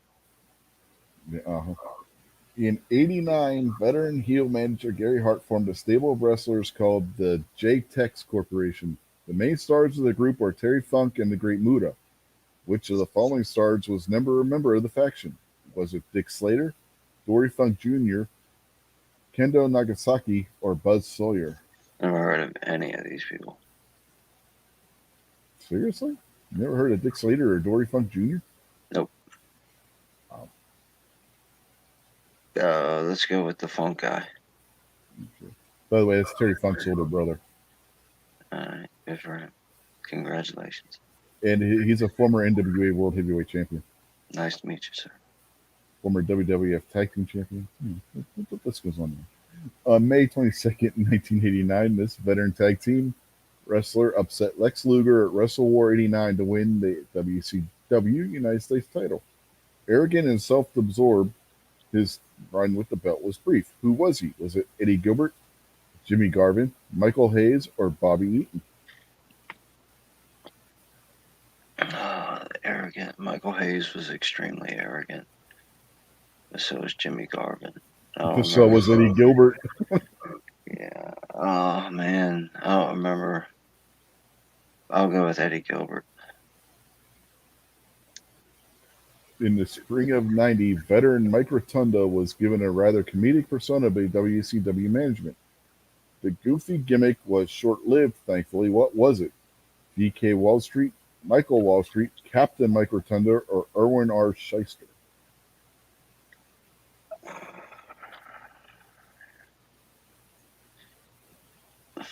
I don't know. Shyster. Can you say Shyster on the internet? Yeah, I guess you can. In early 1990, Teddy Long managed a masked muscular duo who are known simply as Doom. Eventually, they were unmasked. Who was under the masks? See, I just said this like 5 minutes ago. this. Oh, let me just reach back into my vast storehouse of wrestling knowledge, and any idiot would know that was Butch Reed and Ron Simmons. So you do Please, pay attention to what I say to you. please ask me a real question. Before becoming a phenom and a legend in the WWE, this towering star had a stint in WCW where he was managed by Paul Heyman. What was the star known as in WCW before or during 1990 rather? Was it Johnny B. Bad, Mean Marcellus, Sid Vicious, or PN News? I feel like they use the word phenom because that's supposed to mean like otherworldly, and we'll go with Mean Mark Callis because I think they're talking about Undertaker there. Yeah, that's definitely who they're talking about. Undertaker was known as the Phenom. Or Yeah, whatever. but wasn't it? Was it the Twin Towers? It was the Marcellus and Sid Vicious. Sid Vicious, and then Danny Spivey would replace Marcellus when he took off for the WWE. And then So, when he became Sid Justice when he went to WWE, right? yep, Yeah, all right. See, I know everything. Oh, come on. the main event of Wrestle War '91 was the famous gimmick match called the War Games, the match beyond. Arn Anderson suffered an injury and had to be replaced in the match.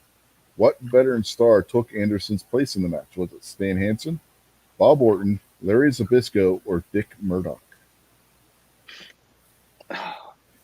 Foss. Foss. Foss. I'm gonna have to say I'm gonna have to use that word. Oh man. You still Yeah. got two hints, unless it resets on the quiz. No, no, I'm not gonna take a hint.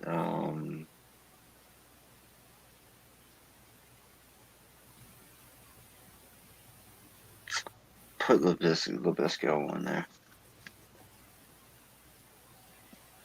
In the spring of '91, the Steiner brothers were forced to vacate the WCW tag team titles when Scott was injured by a tag team called the Hardliners.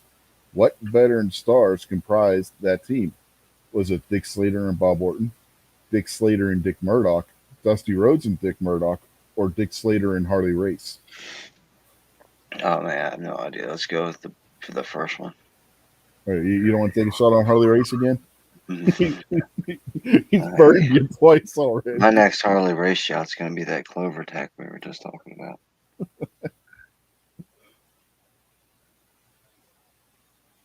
In the spring of '91, a young actor who starred in a popular sitcom in the era had a brief stint as a color commentator.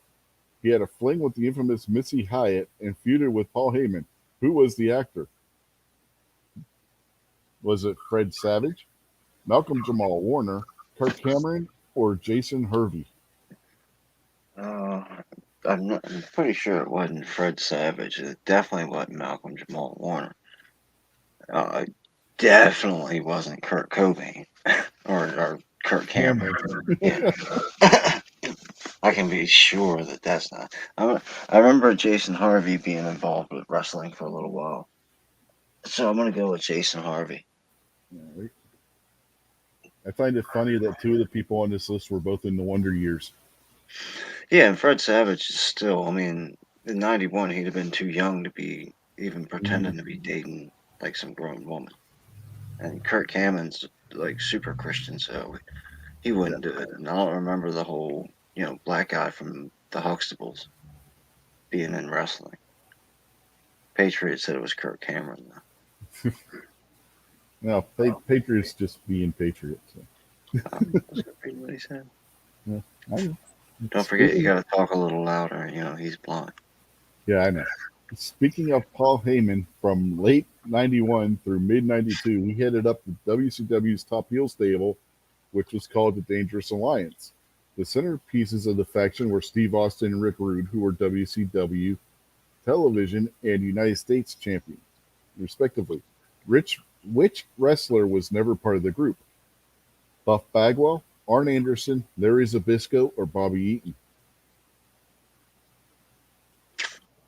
This answer is just obvious to me because I know. I'm pretty sure Buff Bagwell was like one of those like bodybuilder type of dudes. So I know Rick Rude. Is Steve Austin? Is that like Stone Cold, or is Yeah, that some other yeah, person? that's Stone Cold. Okay, I'm gonna go with the Buff Bagwell person. Yeah, good choice. Yeah, I I know for a remember. I fact the remember other that three guy. were. Just he was like a short, muscle bound Yeah, bodybuilder type of dude. yeah, and the Buff Bagwell name was his NWO name. At at that point, I don't even know if he had debuted in wrestling yet as Marcus Alexander Bagwell, which is his real name. So yeah. And then, like I said, I knew for a fact that the other three were in the faction. So, yeah. In the summer of '92, WCW decided to hire this former wrestler and promoter as its head booker. The bombastic gentleman had a famous reputation for firing stars and hiring them back the next day. Who was he? Cowboy Bill Watts, Vern Gagne, Eddie Graham, or Jerry Jarrett? Jerry Jarrett.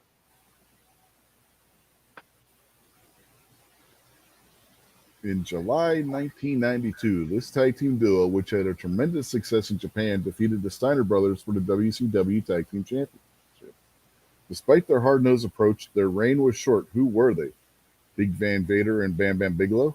Steve Williams and Terry Gordy? Stan Hansen and Bruiser Brody? I think Brody was dead by that point.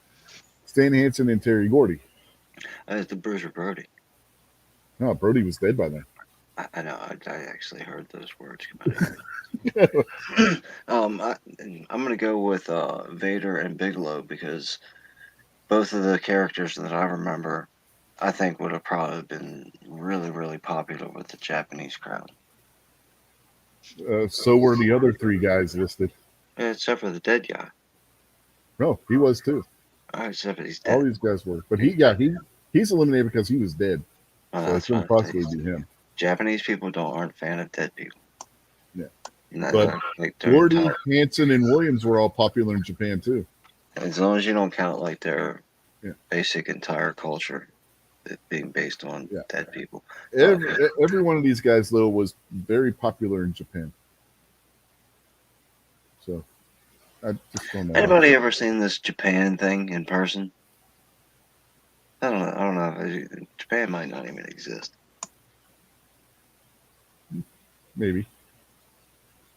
All right. In March 1993, this former WWF star, who had briefly been rumored to be dead, won the WCW television title by winning a tournament.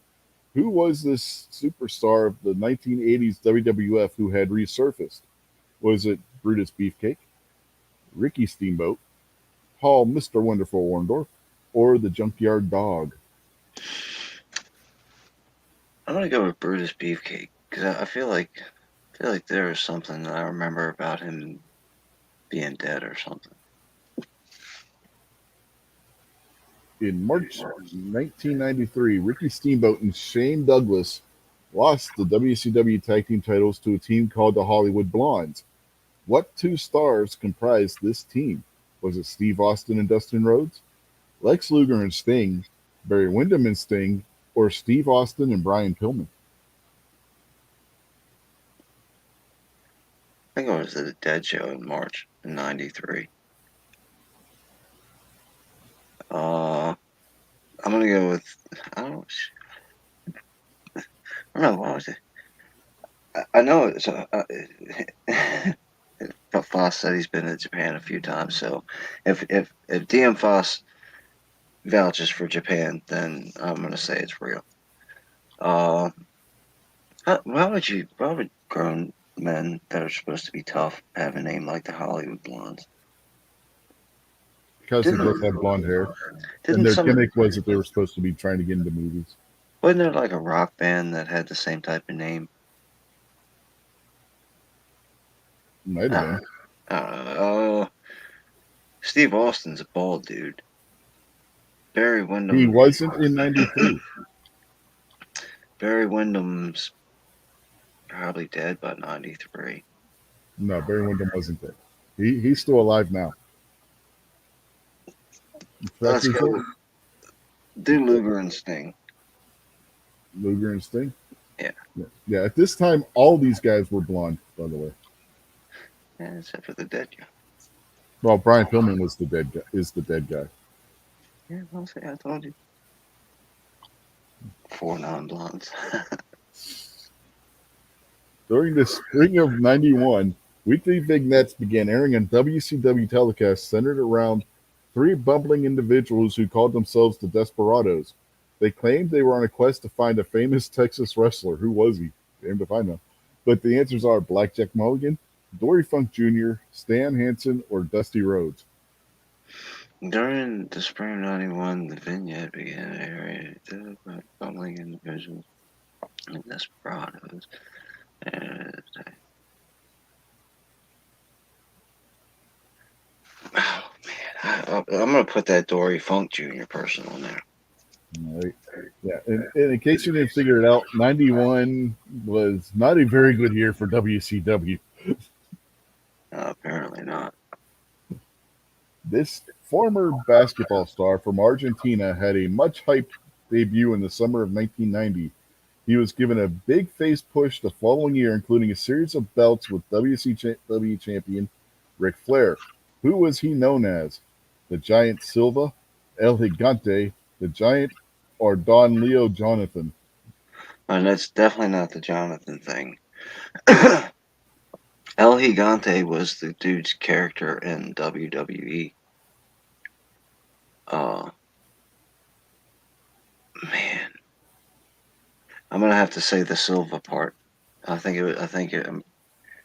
pretty sure it was the Giant Silva. Yeah, the Giant was Paul White, aka Big Show. Process elimination, right?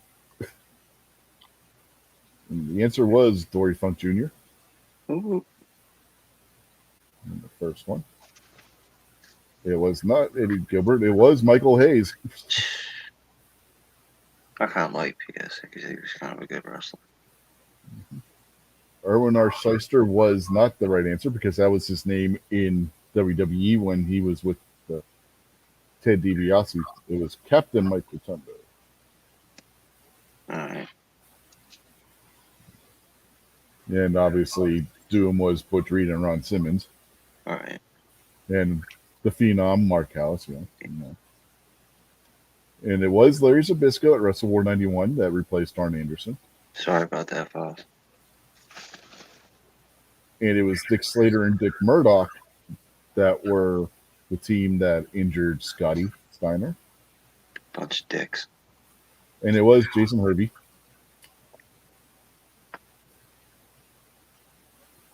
And it was Buff Bagwell. And it was Cowboy Bill Watts. Yeah, nobody liked Bill Watts. All right. I don't like him either. Yeah.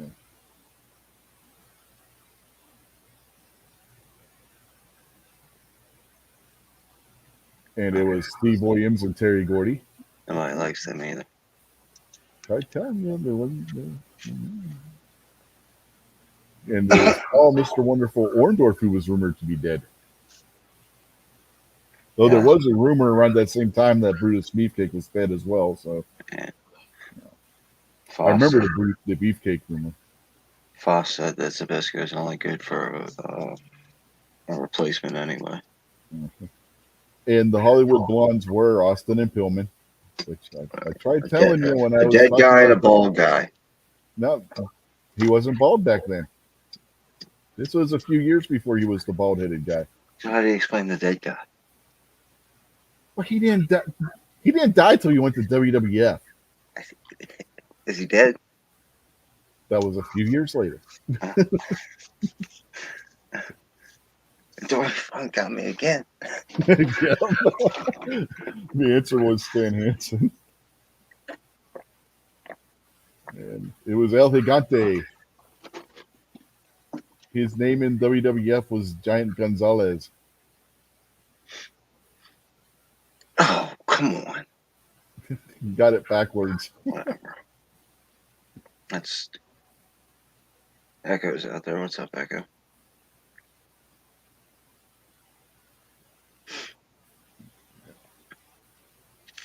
And he died in 2010 at age 44 from complications from diabetes.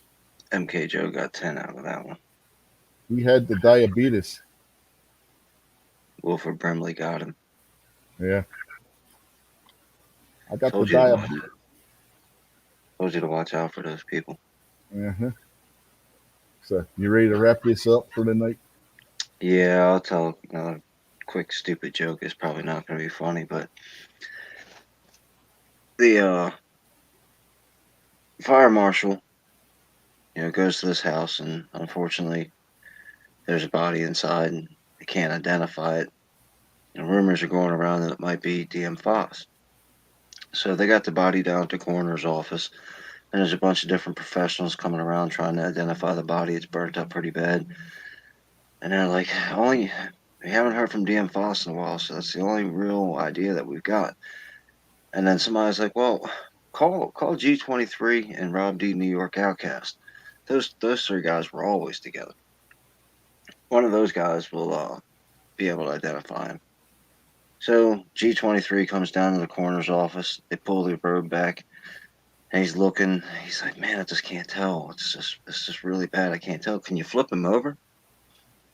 And the coroner's like, what? And G23's like, oh, no, never mind. I can't identify him. I can't identify him. So then Rob D comes in. They pull the cover over, and Rob's looking at the body. He's like, man, that's really bad. I can't really tell. It's so hard to tell. Can you flip him over? The coroner was like, what? What do you mean flip him over? And he's like, oh, just flip him over. So they get a team together and they flip the body over, and he's looking at him. And he's like, no, that can't be Foss. He doesn't have two assholes. The coroner looks at him and is like, what? He was like, yeah. Every time we'd walk down the street with Foss, people would scream, hey, there's Foss with those two assholes.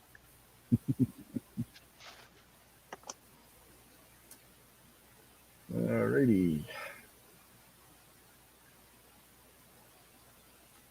So, anything else you want to say before we get out of here? Just thank you everybody for showing up. There's 5 or 6 people watching for pretty much the whole show. So salute to everybody that hung out and had some fun with us tonight.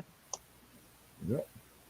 And then next weekend we will have a watch along, because next weekend will be WrestleMania Backlash. It's not just Backlash anymore. It's now WrestleMania Backlash. So, yeah. And if you were watching the beginning of the show, Backlash looks like it's going to be a shit show. So, yeah, we'll get to rate that next week. So, and then tomorrow night we'll do the This Week Unloaded. And see Echo's out there. So, evening, sir. And see anything else?